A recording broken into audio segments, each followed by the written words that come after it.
अस्सलामुअलैकुम की हाल चाल है ਤੁਹਾਡਾ ਠੀਕ ਠਾਕ ਹੋ ਤੁਸੀਂ ਸਾਰੇ ਕੈਸੀ ਤਬੀਅਤ ਹੈ ਤੁਹਾਡੀ ਸਾਰਿਆਂ ਦੀ ਅੱਲਾ ਕਰੇ ਤੁਸੀਂ ਸਾਰੇ ਹੱਸਦੇ ਰਹੋ ਤੇ ਵਸਦੇ ਰਹੋ ਲੋ ਜੀ ਆ ਗਏ ਆ ਛਾਲ ਮਾਰ ਕੇ ਨਾਇਆਬ ਜ਼ਮਾਨਿਆਂ 'ਚ ਅਸੀਂ ਪਹੁੰਚਣ ਲੱਗੇ ਆ ਗੱਡੀ ਟੁਰ ਪਈ ਹੈ ਸਾਡੀ ਅਸੀਂ ਨਾਇਆਬ ਜ਼ਮਾਨੇ ਦੇ ਸਟਾਪ ਤੇ ਪਹੁੰਚਣ ਵਾਲੇ ਆ ਤੇ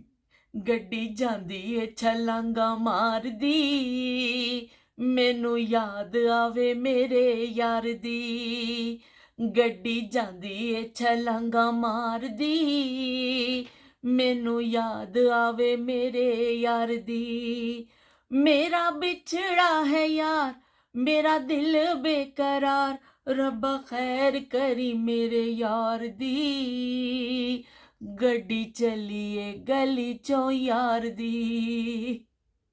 लो भई ये चश्मा जिसे पिया सी अभी चुक के मैं पा लिया वे पता नहीं क्यों पा लिया मैनू समझ नहीं है बहरहाल इत्थे पिया सी मैं पढ़ रही सा कुछ ते ਜਦੋਂ ਕੋਈ ਪੜ੍ਹਨਾ ਹੁੰਦਾ ਤੇ ਇਹ ਲਾਜ਼ਮੀ ਆਈਟਮ ਹੁੰਦਾ ਤੇ ਚੱਲ ਨਹੀਂ ਅੱਜ ਅਸੀਂ ਮੈਂ ਅੱਜ ਕੱਲ ਇੱਕ ਸਵੈਟਰ ਖਰੀਦ ਕੇ ਲੈ ਕੇ ਆਈ ਸਰਦੀਆਂ ਕੀ ਆਮਦ ਹੈ ਤੇ ਆਮਦ ਦੇ ਨਾਲ ਫਿਰ ਸਰਦੀ ਦਾ ਇੰਤਜ਼ਾਮ ਵੀ ਕਰਨਾ ਪੈਂਦਾ ਵੇ ਤੇ ਇੱਕ ਖਰੀਦ ਕੇ ਲੈ ਕੇ ਆਏ ਸਵੈਟਰ ਲੰਬਾ ਜਿਹਾ ਤੇ ਵੱਡਾ ਜਿਹਾ ਤੇ ਇੱਕ ਵੱਡੇ ਖਰੀਦਣੇ ਪੈਂਦੇ ਨੇ ਵੱਡੀਆਂ ਚੀਜ਼ਾਂ ਕਿਉਂਕਿ ਛੋਟੇ ਸਮਝ ਨਹੀਂ ਆਉਂਦੀ ਕਿ ਸਰਦੀ ਖਾਸੀ बढ़ ਗਈ ਹੈ ਤੇ ਇਸ ਤੋਂ ਫਿਰ ਪੂਰਾ ਮੈਂ ਤੇ ਜ਼ਿਆਦਾਤਰ ਲੌਂਗ ਲੈਂਦੀ ਹਾਂ ਕਿ ਵੀ ਥੋੜ੍ਹਾ ਜਿਹਾ ਪੂਰਾ ਕੱਜਿਆ ਜਾਵੇ ਜਿਸਮ ਤੇ ਕੱਲ੍ਹ ਇੱਕ ਖਰੀਦਿਆ ਤੇ ਉਸ ਤੋਂ ਮੈਨੂੰ ਯਾਦ ਆਇਆ ਕਿ ਹੁਣ ਅਸੀਂ ਕਿੰਨੇ ਆਰਾਮ ਨਾਲ ਜਾਂਦੇ ਹਾਂ ਬਾਜ਼ਾਰ ਜਾਂਦੇ ਹਾਂ ਇੰਨੀ ਅਨਵਾਕ ਇਕਸਾਮ ਦੇ ਚੀਜ਼ਾਂ ਪਈਆਂ ਨੇ ਯਕੀਨ ਮੰਨੋ ਕਿ ਚੋਇਸ ਕਰਨੀ ਮੁਸ਼ਕਿਲ ਹੋ ਜਾਂਦੀ ਹੈ ਕਿ ਜੇ ਤੁਸੀਂ ਕਹੋ ਨਾ ਕਿ ਅਸੀਂ ਫਲਾਂ ਚੀਜ਼ ਲੈ ਲਈਏ ਬੜਾ ਮੁਸ਼ਕਿਲ ਹੋ ਜਾਂਦਾ ਹੈ ਕਿ ਇੰਨੀਆਂ ਦੁਕਾਨਾਂ ਇੰਨੇ ਬੜੇ ਸ਼ਾਪਿੰਗ ਸੈਂਟਰ ਉਹਦੇ ਵਿੱਚ ਹਜ਼ਾਰਾਂ ਦੀ ਤਾਦਾਦ ਵਿੱਚ ਸ਼ਾਇਦ ਲੱਖਾਂ ਤੇ ਮੈਂ ਗਲਤ ਨਾ ਕਹਿ ਦੇਵਾਂ ਲੇਕਿਨ ਹਜ਼ਾਰਾਂ ਦੀ ਤਾਦਾਦ 'ਚ ਤਾਂ ਜ਼ਰੂਰ ਹੁੰਦੇ ਨੇ ਕਿ ਇੰਨੀ ਕਿਸਮ ਦੀ ਚੀਜ਼ਾਂ ਹੁੰਦੀਆਂ ਨੇ ਕਿ ਉਹਦੇ ਵਿੱਚੋਂ ਤੁਸੀਂ ਇੱਕ ਜਾਂ ਦੋ ਚੀਜ਼ ਲੈਣੀ ਹੋਵੇ ਤੇ ਬੜਾ ਮੁਸ਼ਕਿਲ ਜਿਹਾ ਕੰਮ ਲੱਗਦਾ ਹੋਵੇ ਬਹਰਹਾਲ ਅਸੀਂ ਲੈ ਲੈਂਦੇ ਹਾਂ ਜਾ ਕੇ ਰੈਡੀਮੇਡ ਫੌਰੀ ਤੌਰ 'ਤੇ ਜਾ ਕੇ ਖਰੀਦ ਲੈਂਦੇ ਹਾਂ ਅਤੇ ਅਸੀਂ ਚਲੋ ਵੀ ਪਾ ਲੈਂਦੇ ਹਾਂ ਇਸਤੇਮਾਲ ਕਰ ਲੈਂਦੇ ਹਾਂ ਲੇਕਿਨ ਉਹ ਨਾਯਾਬ ਜ਼ਮਾਨੇ ਜਦੋਂ ਔਰਤਾਂ ਘਰਾਂ ਵਿੱਚ ਜਿਹੜਾ ਨਾ ਸਵੈਟਰ ਉਣਦੀਆਂ ਸਨ ਇਸ ਤਰ੍ਹਾਂ ਸਿਲਾਈਆਂ ਚੱਲਦੀਆਂ ਸਨ ਅਤੇ ਇੰਨਾ ਪਿਆਰਾ ਲੱਗਦਾ ਸੀ ਹੱਥਾਂ ਦੇ ਵਿੱਚ ਉੱਨ ਦੇ ਗੋਲੇ ਅਤੇ ਸਿਲਾਈਆਂ ਅਤੇ ਉਹ ਚਲੋ ਜੀ ਹਾਰ ਸਰਦੀਆਂ ਦੀ ਆਮਦ ਦੇ ਨਾਲ ਬਈ ਸਰਦੀਆਂ ਦਾ ਕੀ ਕਹਿੰਦੇ ਨੇ ਬਗਲ ਵੱਜਦਾ ਸੀ ਤੇ ਔਰਤਾਂ ਨੂੰ ਵਿਚਾਰੀਆਂ ਨੂੰ ਨਵੀਂ ਭਸੂੜੀ ਪੈ ਜਾਂਦੀ ਸੀ ਕਿ ਬਈ ਹੁਣ ਸਵੈਟਰ ਵੀ ਹੁੰਦੇ ਨੇ ਕੁਝ ਪਿਛਲੇ ਸਾਲ ਦੇ ਝਾੜ ਝੂੜ ਕੇ ਕੱਢੇ ਜਾਂਦੇ ਸਨ ਵੀ ਜਿਹੜੇ ਛੋਟੇ ਬੱਚੇ ਨੇ ਉਹ ਵੱਡਿਆਂ ਦੇ ਛੋਟਿਆਂ ਨੂੰ ਆ ਜਾਂਦੇ ਸਨ ਤੇ ਉਹ ਤੋਂ ਜਿਹੜੇ ਵੱਡੇ ਹੋ ਜਾਂਦੇ ਸਨ ਉਹਨਾਂ ਦੇ ਨਵੇਂ ਬਣਾਉਣੇ ਪੈਂਦੇ ਸਨ ਜ਼ਿਆਦਾਤਰ ਇਸ ਤਰ੍ਹਾਂ ਦਾ ਸੀ ਅਗਰ 4-5 ਭੈਣ ਭਰਾ ਨੇ ਤੇ ਚਲੋ ਵੀ ਉਹਦਾ ਛੋਟਾ ਹੋ ਗਿਆ ਤੇ ਉਹਨੇ ਪਾ ਲਿਆ ਉਹਦਾ ਛੋਟਾ ਹੋ ਗਿਆ ਉਹਨੇ ਪਾ ਲਿਆ ਲੇਕਿਨ ਉਸ ਤੋਂ ਬਾਵਜੂਦ ਵੀ ਬੜਾ ਸਵੈਟਰ ਬਣਾਉਣ ਦਾ ਕੰਮ ਹੁੰਦਾ ਸੀ ਉਹਨਾਂ ਨੂੰ ਲਿਆ ਕੇ ਬਾਜ਼ਾਰ ਤੋਂ ਇੰਨੇ ਰੰਗ ਬਰੰਗੇ ਗੋਲੇ ਹੁੰਦੇ ਸਨ ਇਸ ਤਰ੍ਹਾਂ ਖੂਬਸੂਰਤ ਉਹ ਡੱਬਿਆਂ 'ਚ ਪਏ ਹੁੰਦੇ ਸਨ ਇੰਨੇ ਸੋਹਣੇ ਕਿ ਬਸ ਉਹ ਗੋਲੇ ਹੀ ਦੇਖਦੇ ਰਹੋ ਤੁਸੀਂ ਉਹਨੂੰ ਦੇਣਾ ਅਤੇ ਤੁਹਾਡਾ ਕਹਿੰਦੇ ਨੇ ਭੁੱਖ ਲੱਥ ਜਾਂਦੀ ਸੀ ਰੰਗ ਬਰੰਗੇ ਅਸੀਂ ਆਪਣੀ ਫੁੱਫੋ ਦੇ ਨਾਲ ਜਾਂਦੇ ਸਨ ਮੇਰੀ ਫੁੱਫੋ ਨਿਟਿੰਗ ਕਰਦੇ ਸਨ ਬੜੀ ਅੱਛੀ ਅਤੇ ਉਹਨਾਂ ਦੇ ਨਾਲ ਬਾਜ਼ਾਰ ਜਾਣਾ ਫੁੱਫੋ ਨੇ ਕਹਿਣਾ ਚਲੋ ਅਤੇ ਅਸੀਂ ਜਾਣਾ ਅਤੇ ਫੁੱਫੋ ਨੇ ਉਹਨੂੰ ਕਹਿਣਾ ਉਹਨੂੰ ਦਿਖਾ ਅਤੇ ਉਹਨੇ ਜਦੋਂ ਕੱਢ ਕੇ ਡੱਬੇ ਰੱਖਣੇ ਨਾ ਇੰਨੇ ਪਿਆਰੇ ਲੱਗਦੇ ਸਨ ਰੰਗ ਬਰੰਗੇ ਸਾਡਾ ਦਿਲ ਕਰਨਾ ਫੁੱਫੋ ਨੂੰ ਕਹੀਏ ਫੁੱਫੋ ਜੀ ਇਹ ਵਾਲਾ ਰੰਗ ਲੈ ਲਵੋ ਪਰ ਫੁੱਫੋ ਨੇ ਸਾਰੇ ਆਪਣੇ ਹਿਸਾਬ ਨਾਲ ਬੜੇ ਸਨ ਉਹਨਾਂ ਨੇ ਸੋਚ ਸਮਝ ਕੇ ਲੈਣਾ ਹੁੰਦਾ ਸੀ ਕਿ ਫਲਾਣੇ ਦੇ ਹਿਸਾਬ ਨਾਲ ਇਹ ਕਲਰ ਹੈ ਅਤੇ ਅਸੀਂ ਉਹ ਦੇਖਦੇ ਸਾਂ ਫਿਰ ਸਿਲਾਈਆਂ ਅਤੇ ਫਿਰ ਸਵੈਟਰ ਸ਼ੁਰੂ ਹੁੰਦਾ ਸੀ ਫੁੱਫੋ ਨੇ ਐਸਾ ਉਣਦੇ ਜਾਣਾ ਅਤੇ ਉਹ ਉਂਗਲਾਂ ਜਿਹੜੀਆਂ ਚੱਲਦੀਆਂ ਸਨ ਔਰਤਾਂ ਦੀਆਂ ਔਰ ਇੰਨੇ ਸ਼ਾਹਕਾਰ ਚੀਜ਼ਾਂ ਬਣਦੀਆਂ ਸਨ ਕਿ ਡਿਜ਼ਾਈਨ ਸਵੈਟਰ ਦੇ ਮੰਗੇ ਜਾਂਦੇ ਸਨ ਕਿਸੇ ਦਾ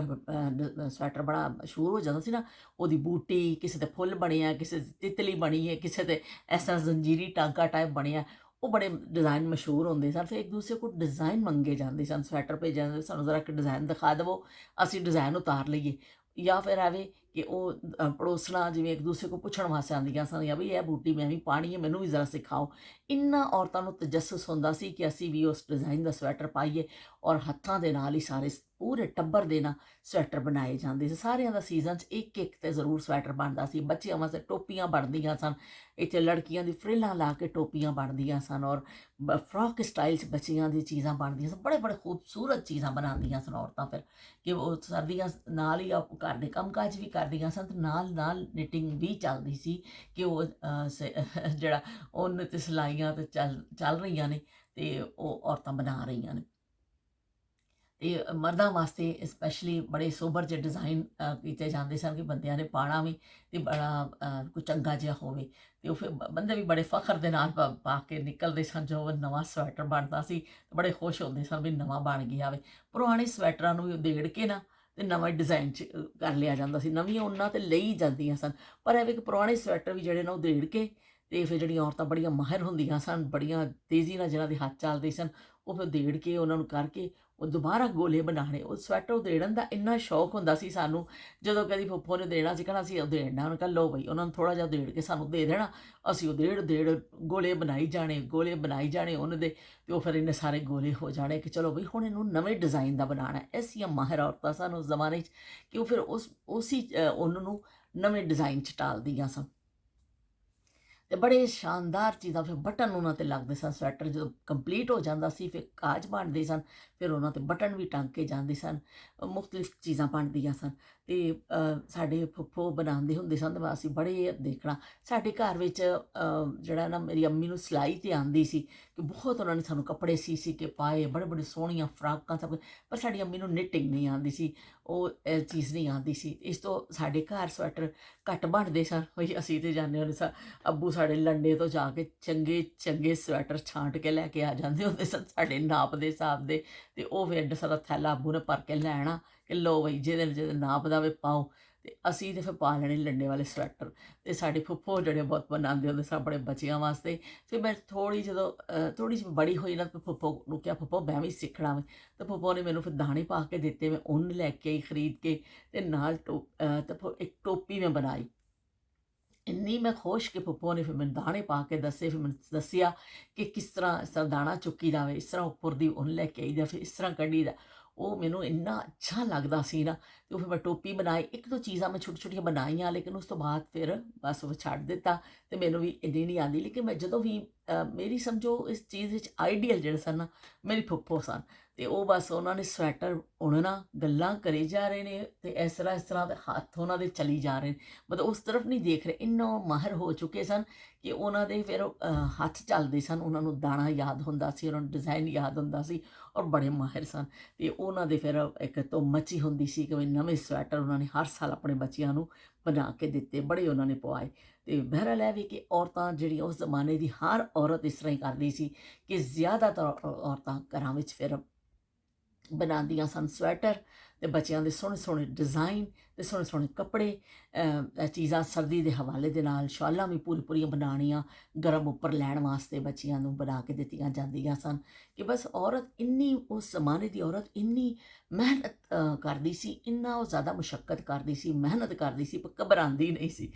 ਘਬਰਾਣਾ ਨਹੀਂ ਹੈ ਆਪਨੇ, ਉਹ ਘਬਰਾਉਂਦੀ ਬਿਲਕੁਲ ਨਹੀਂ ਸੀ। ਉਹ ਬਿਲਕੁਲ ਤਾਜ਼ਾ ਦਮ ਹਰ ਚੀਜ਼ ਆਪਣੇ ਹੱਥਾਂ ਨਾਲ ਕਰਦੀ ਸੀ। ਹੱਥਾਂ ਨਾਲ ਮਸਾਲੇ ਪੀਸਣੇ, ਹੱਥਾਂ ਨਾਲ ਕੰਮ ਕਰਨਾ, ਵਿਹੜਿਆਂ 'ਚ ਝਾੜੂ ਫੇਰਨੇ, ਮਟਕੇ ਭਰਨੇ ਤੇ ਹਾਂਡੀਆਂ ਪਕਾਉਣੀਆਂ ਤੇ ਆਟੇ ਗੁੰਨਣੇ ਤੇ ਸਵੈਟਰ ਬੁਣਨੇ ਤੇ ਮੰਜੀਆਂ ਸਾਫ਼ ਕਰਨੀਆਂ, ਮੰਜੀਆਂ ਕੱਸਣੀਆਂ। ਹਰ ਕੰਮ ਜਿਹੜਾ ਨਾ ਉਹ ਘਰ ਦਾ ਕੀਤਾ ਜਾਂਦਾ ਸੀ। ਇੰਨੀ ਮਜ਼ਬੂਤ ਔਰਤ ਸੀ ਉਸ ਜ਼ਮਾਨੇ ਦੀ। ਅੱਜ ਕੱਲ੍ਹ ਦੀਆਂ ਔਰਤਾਂ ਇੰਨੀਆਂ ਕਹਿੰਦੇ ਨਾਜ਼ੁਕ ਅੰਦਾਮ ਹੋ ਗਈਆਂ ਨੇ, ਦੋ ਕੰਮ ਕਰਦੀਆਂ ਨੇ ਮੋਢੇ ਦੁਖਣ ਲੱਗ ਪੈਂਦੇ ਨੇ, ਦੋ ਕੰਮ ਕਰਦੀਆਂ ਨੇ ਲੱਤਾਂ 'ਚ ਦਰਦ ਸ਼ੁਰੂ ਹੋ ਜਾਂਦੀ ਹੈ। ਪਤਾ ਨਹੀਂ ਜ਼ਮਾਨੇ ਦਾ ਫਰਕ ਹੈ ਕਿ ਕੀ। ਬਹਰਹਾਲ ਉਹ ਜ਼ਮਾਨੇ ਨਾਯਾਬ ਹੋਏ ਕਿ ਜਦੋਂ ਔਰਤ ਵੀ ਮਰਦ ਨਾਲੋਂ ਘੱਟ ਕੰਮ ਨਹੀਂ ਕਰਦੀ ਸੀ। ਮਰਦ ਬਾਹਰ ਜਾ ਕੇ ਅਗਰ ਖੇਤਾਂ 'ਚ ਹਲ ਵਾਹੁੰਦਾ ਸੀ ਤੇ ਬਾਹਰੋਂ ਕਮਾ ਕੇ ਲਿਆਂਦਾ ਸੀ ਜਾਂ ਸਖਤ ਮੁਸ਼ੱਕਤ ਵਾਲਾ ਕੰਮ ਕਰਦਾ ਸੀ, ਤੇ ਔਰਤ ਵੀ ਜਿਹੜੀ ਹੈ ਬੇਇੰਤਹਾ ਮੁਸ਼ੱਕਤ ਕਰਦੀ ਸੀ ਬੱਚਿਆਂ ਦੇ ਨਾਲ ਘਰ ਵਿੱਚ। ਅੱਜ ਦੀ ਔਰਤ ਵੀ ਕਰਦੀ ਹੈ, ਇਹਦੇ ਵਿੱਚ ਕੋਈ ਸ਼ੱਕ ਨਹੀਂ ਹੈ, ਲੇਕਿਨ ਕੰਮ ਦੀ ਨੋਈਅਤ ਬਦਲ ਜਾਂਦੀ। ਉਸ ਜ਼ਮਾਨੇ 'ਚ ਸਾਰੀ ਮਸ਼ੀਨਰੀ ਨਹੀਂ ਸੀ ਤੇ ਉਸ ਜ਼ਮਾਨੇ 'ਚ ਫਿਰ ਔਰਤਾਂ ਹੱਥਾਂ ਨਾਲ ਹੀ ਕੰਮ ਕਰਦੀਆਂ ਸਨ। ਤੇ ਉਹਨਾਂ ਦੀ ਅਜ਼ਮਤ ਨੂੰ ਸਲਾਮ ਹੈ, ਉਹਨਾਂ ਦੀ ਅਜ਼ਮਤ ਨੂੰ ਸਲਾਮ ਹੈ, ਉਹਨਾਂ ਦੀ ਅਜ਼ਮਤ ਨੂੰ ਸਲਾਮ ਹੈ। ਕਿਉਂਕਿ ਇੰਨਾ ਮੁਸ਼ਕਿਲ ਦੌਰ ਵਿੱਚ ਜਦੋਂ ਤੁਹਾਨੂੰ ਮਸਾਲਾ ਵੀ ਖੁਦ ਪੀਸਣਾ ਹੋਵੇ, ਤੁਹਾਨੂੰ ਹਰ ਚੀਜ਼ ਪੈਦਲ ਕਿਤੇ ਜਾਣਾ ਹੈ ਤੇ ਪੈਦਲ ਜਾਣਾ ਹੈ, ਹਰ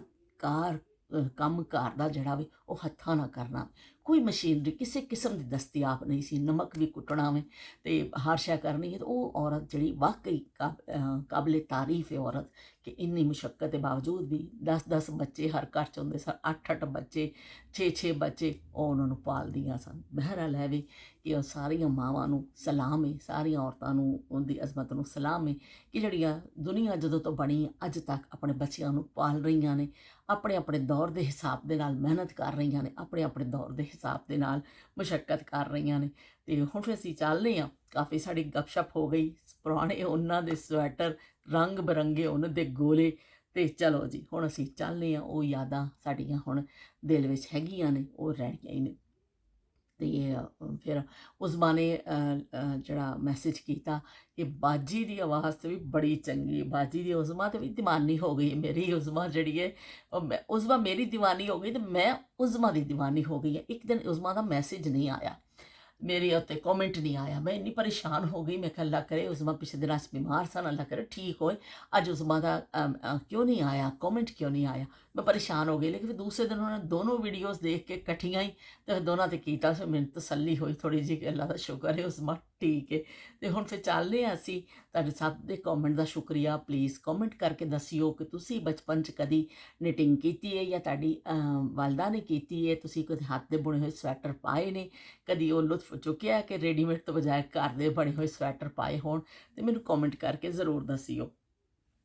ਅਤੇ ਫਿਰ ਹੁਣ ਅਸੀਂ ਚੱਲਦੇ ਹਾਂ ਅਤੇ ਫਿਰ ਮਿਲਾਂਗੇ ਇੱਕ ਨਵੀਂ ਯਾਦ ਦੇ ਨਾਲ, ਨਵੀਂ ਗੱਲ ਦੇ ਨਾਲ, ਅਤੇ ਫਿਰ ਆ ਜਾਵਾਂਗੇ ਤੁਹਾਡੀ ਖਿਦਮਤ ਵਿੱਚ। ਸੁਣ ਵੰਜਲੀ ਦੀ ਮਿੱਠੜੀ ਤਾਨ ਵੇ, ਮੈਂ ਤਾਂ ਹੋ ਗਈ ਕੁਰਬਾਨ ਵੇ, ਮੈਂ ਤਾਂ ਹੋ ਗਈ ਕੁਰਬਾਨ ਵੇ।